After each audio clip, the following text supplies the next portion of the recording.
Glad to have you back, and if you're just joining us, you're watching news in the Hour and Plus TV Africa, and here's our Africa news package. Now, Kenya Defense Forces, KDF, say they have killed 7 al-Shabaab militants and wounded an unknown number in an operation in southern Somalia.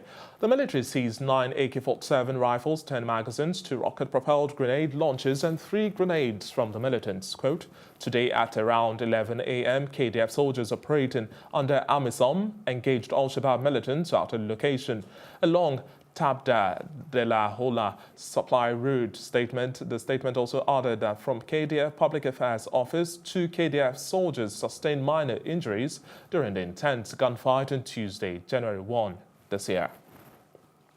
And at a time when a range of political groups have called for a new regime in the country, Sudan's President Omar al-Bashir has ordered authorities to set up a committee to investigate violence during anti-government protests where at least 19 people have been killed and hundreds wounded in protests that erupted in cities including the capital, Khartoum, on December 19, 2018.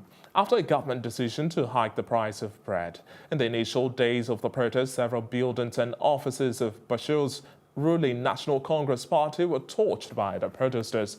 Riot police have managed to disperse the rally so far, while security agents have arrested several opposition leaders and activists in a crackdown on suspected organizers.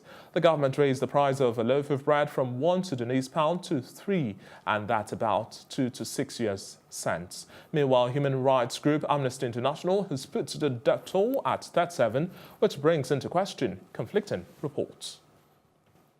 And Zambia's President Edgar Lungu has cautioned the country's soldiers to respect hierarchy and desist from abusing their power.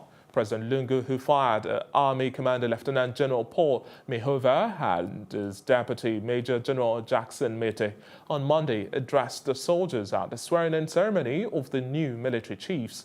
Although he did not give reasons for removing the Army Commander, he cautioned his successor, William Sikazwe, not to abuse the authority of the office and to respect the hierarchy.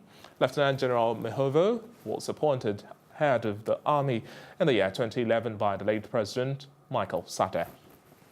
Coming up next are reports from the foreign scene.